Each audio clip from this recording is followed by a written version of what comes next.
1, 2, 1, 2, 3, 4.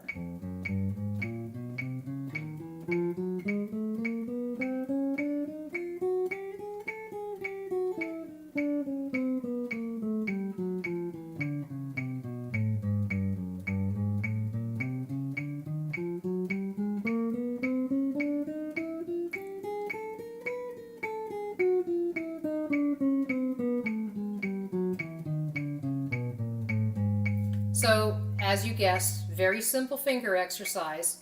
It's called 1, 2, 3, 4. This is a great example of, on guitar, simple not necessarily being easy. There's many things you want to achieve when you're working on this 1, 2, 3, 4 finger exercise. Finger position, hand position is very, very important. We're going to start it in third position for no reason at all, but we have to choose somewhere. So I have a G note. Now, you'll notice that my fingers right away are separated from one another.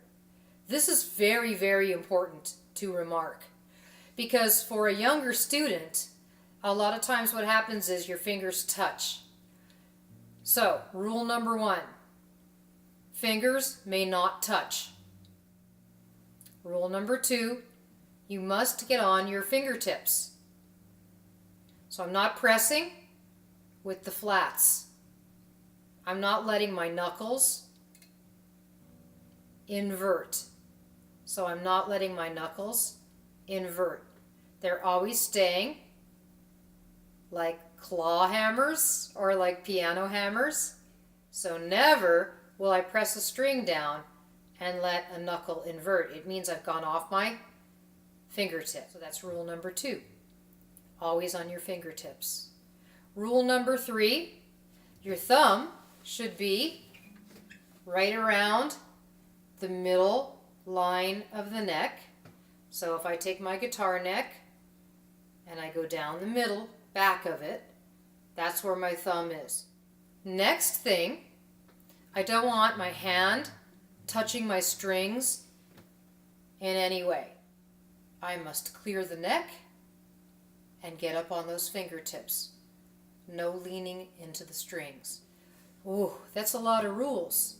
But what we're trying to do is teach your fingers how to be individually strong. You have to work a little at a time so that you can get a nice stretch between your fingers so that they're not so dependent upon coming together to press a string down.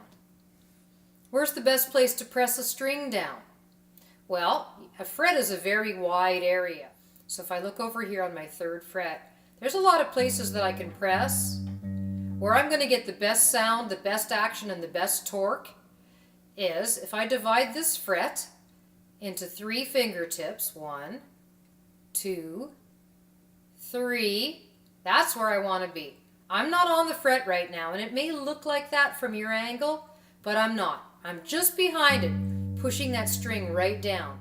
I'm up on my fingertips. I hit that note and I make sure it's nice and clear. Then, as my 2nd finger comes down, my 1st finger comes up. Very important to remember. So I'm not going to leave my fingers down. That would be wrong. I'm learning to exchange the energy. So as one finger comes down, another finger comes up. Very important. So let's try this together.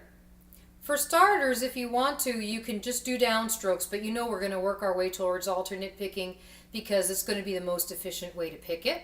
Let's get into 3rd position, meaning our index finger is guarding our 3rd fret. I'm going to count to 4, and then we're going to give 2 clicks for every note. Those are half notes, because these are quarter notes. All right, here we go. You're with me now, right? 1, 2, 3, 4. Switch, switch. Don't leave your finger down. Next string. Good. Get into place before you need to be there. Keep your fingers spread out. Oh, she's nagging us all the way through this. Right, fingers spread out.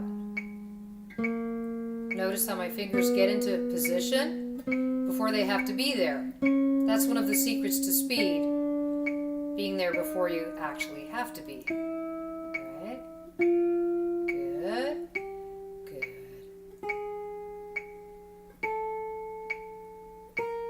We'll go back now. 4, 3.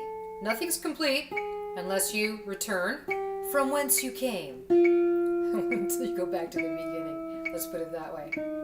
Right. Good. It may look like my fingers are touching the strings, but the only finger that's touching the string is the one that's pressing the note at the time. Okay? Beautiful. Yeah.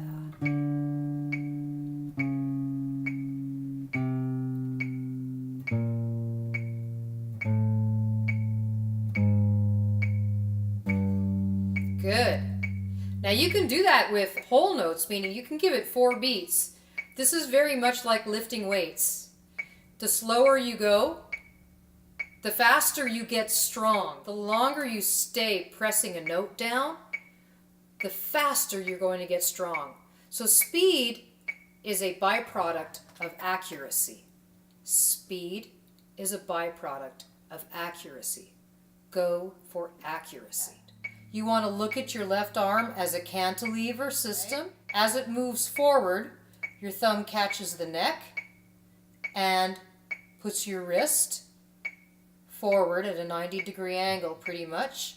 And what that does is it helps your fingers clear the string without touching. My right hand is floating above my strings. I'm not hanging out. I have no pinky on the pick guard.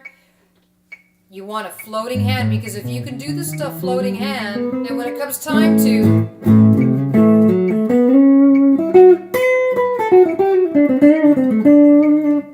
to start actually playing, then you're going to have some great right hand technique.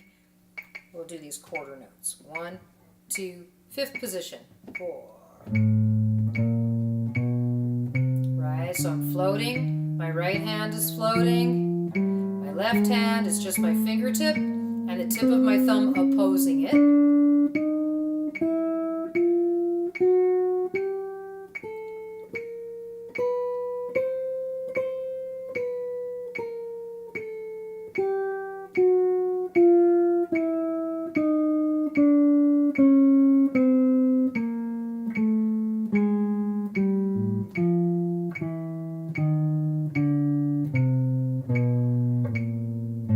Good. You can also alternate it separately in a different way. You can start with an upstroke. Down, up, down, up, down, up, down, up, down, up. Let's say you want to work a little harder with your right hand, but you want your left hand to still do some heavy lifting and move slowly. Well, that's where you can do things like 8th notes or 16th notes with your right hand.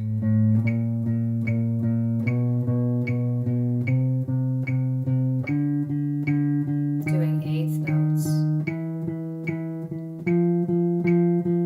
with my right hand.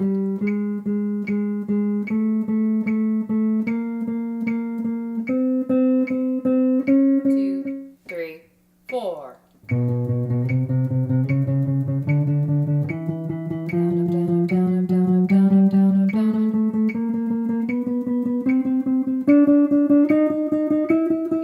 So how do I do this exercise, you ask? Here's how I do this.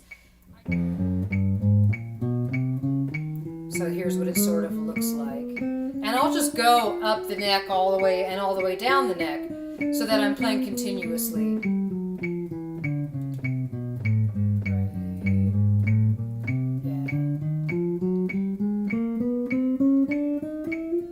So this is an exercise you want to move up and down the neck. You can practice with alternate strokes going down, up, down, up, down, up, down, up.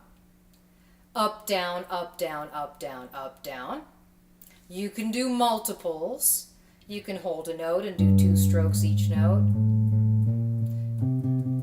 4 triplets. But really for today, what we were doing is using the 1, 2, 3, 4 finger exercise to more closely examine your technique, to more closely examine how much individual strength and dexterity you have in your tendons. So it seems simple, but it's not easy, because in order to play this exercise well, you have to be exercising really good technique. So I hope you've enjoyed this 1, 2, 3, 4 finger exercise. I have an earlier video on it, and I've decided, it's a little outdated, so I'm going to take that one down and replace it with this one. But you just got to know, I mean, I could be backstage before a gig, and I got my volume off, and I'm working it, man, I'm working it. Just to get into the feel, just to get into the vibe of it. And eventually you'll be doing it this way as well too. So I want you to just keep working on it, keep playing, keep practicing, keep enjoying it. If there's anything you're not sure about, come take a lesson from me. Click the contact button on my website, www.carolepellat.com. If you're in Phoenix or Montreal, you can see me in person. If you are in cyberspace, then we can do a Skype lesson or a FaceTime lesson. I'd be happy to do that. So enjoy your playing, and I'll see you next time.